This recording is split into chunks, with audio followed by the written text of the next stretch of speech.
So some news before last night's dinner, President Trump confirming talks between the U.S. and Iran are ongoing.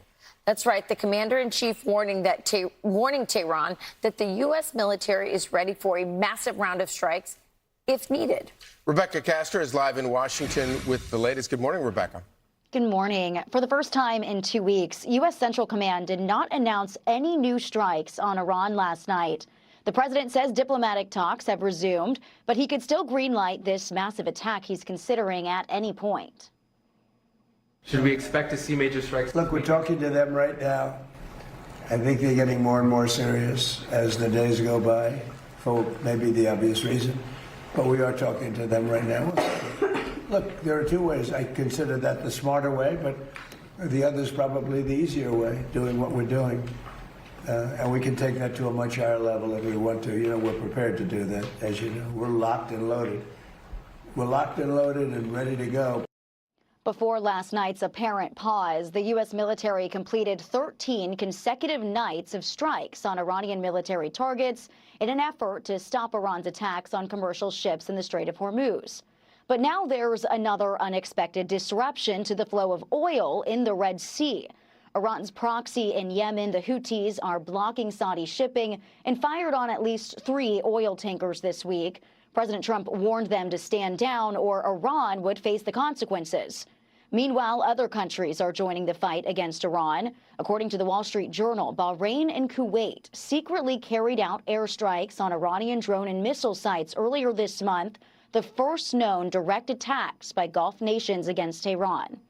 President Trump continues to say Iran wants to make a deal, but he thinks it's going to take more time to get the deal he wants. Charlie, Rachel, and Griff, back to you. All right, Rebekah. Thank you very much. Thank you, Rebekah.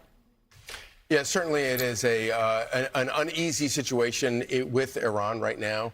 You definitely get the impression that Iran has significantly misjudged President Trump, thinking that because it's an election year, they can get away with playing games in the Strait of Hormuz. But that's they've picked the wrong guy to do that.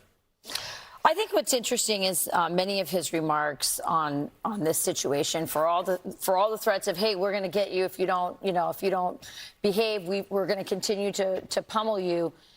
He still keeps extending the olive branch, which is, I think, the right thing to do. It's also what the American people want him to do. You saw that the MOU, the peace accord or the ceasefire accord that J.D. Vance was sort of heading was wildly popular. So over 60% of Americans said they wanted that. And you see President Trump continuing to say, hey, I would still like to make a deal. I don't think they're ready for it. I don't know what I have to do to get them ready for it, but I want this deal. The American people want the deal. These images that you're seeing of destruction and fire, it's not what the president wants. And I'm really glad that he's signaling that, because I do believe Americans want this to end, and they want prices for gasoline to go down, and they want to move forward. And he has a big midterm up ahead where I know he, as you said, despite the fact that he's doing this ahead of a midterm, he does still want to do well in the midterm.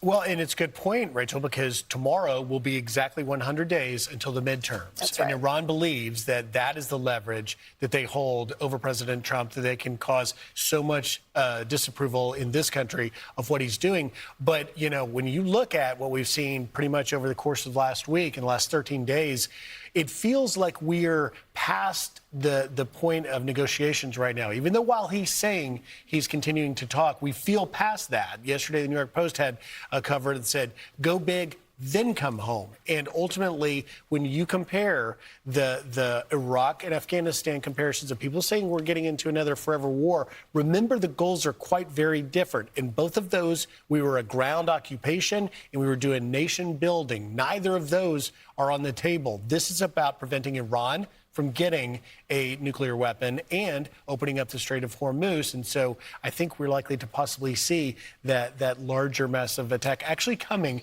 to try and hit them hard enough so that the message is clear. Yeah, I think you're right. Nation building is totally off the table. But as things go with war, you really don't know. No one's actually really said absolutely no to boots on the ground. I hope that's the case. And I hope this doesn't escalate any further.